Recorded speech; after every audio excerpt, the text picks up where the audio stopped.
రైళ్లను నడుపుతూ ఔరా అనిపిస్తున్నారు. 27 ఏళ్ల ఈ యువతి ఈ దిశగా మరో ముందడుగు వేసింది. ఏకంగా వందే భారత్ ఎక్స్ప్రెస్ ను నడుపుతోంది. టాటానగర్ పాట్నా మధ్య ప్రధాని మోదీ ప్రారంభించిన వందే భారత్ ఎక్స్ప్రెస్ కు లోకో పైలట్ గా వ్యవహరించి రితికా టిర్కీ అందరి దృష్టిని ఆకర్షించింది. నిరుపేద గిరిజన కుటుంబంలో పుట్టి రితికా ఈ స్థాయికి ఎదిగిన తీరు ఎంతో మంది యువతకు స్ఫూర్తినిస్తోంది.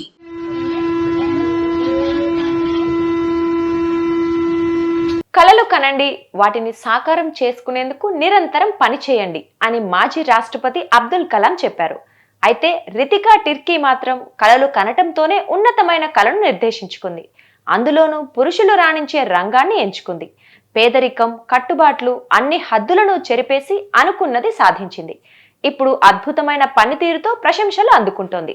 భారతీయుల కలల రైలును నడుపుతూ మహిళలు తలుచుకుంటే ఏదైనా చేయగలరని నిరూపిస్తోంది.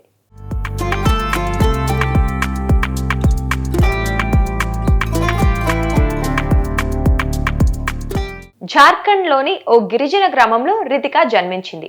చిన్ననాటి నుంచే చదువులో చురుగ్గా ఉండేది. తల్లిదండ్రులు, టీచర్లు ప్రోత్సహించారు. రాంచీలోని బిర్లా ఇన్స్టిట్యూట్ ఆఫ్ టెక్నాలజీలో సీటు సంపాదించింది.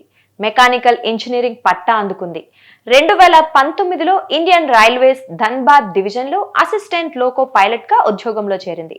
మొదట్లో గూడ్స్ రైళ్లను నడిపేది. ఆ తర్వాత క్రమంగా ప్యాసింజర్ రైళ్లను కూడా నడిపింది.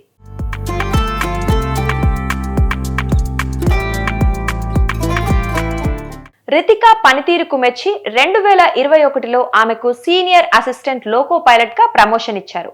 వందే భారత్ రైళ్ల తయారీ దశ నుంచే వాటికి సంబంధించిన వార్తలను ఆసక్తిగా చదివిన రితికా ఎప్పటికైనా ఆ రైళ్లను నడపాలని బలంగా కోరుకుంది. ఆ దిశగా తన నైపుణ్యాలను మెరుగుపరుచుకుంది. 2024లో లోకో పైలట్ గా అద్భుతమైన పనితీరు కనపరచడంలో అధికారులు ఆమెకు వందే భారత్ ఎక్స్ప్రెస్ కు లోకో పైలట్ గా బాధ్యతలు అప్పగించారు.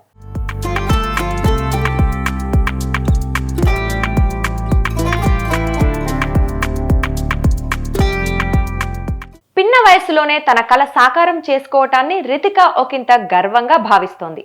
సాధారణ రైళ్ల కంటే వందే భారత్ ఎక్స్ప్రెస్ ను నడపడం కాస్త భిన్నమైన పని అని రితికా చెబుతోంది.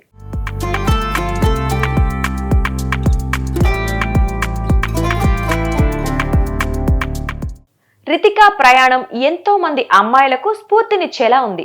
భవిష్యత్తులో మరింత ఎక్కువ మంది మహిళలను లోకో పైలట్లుగా చూస్తామని రితికా చెబుతోంది.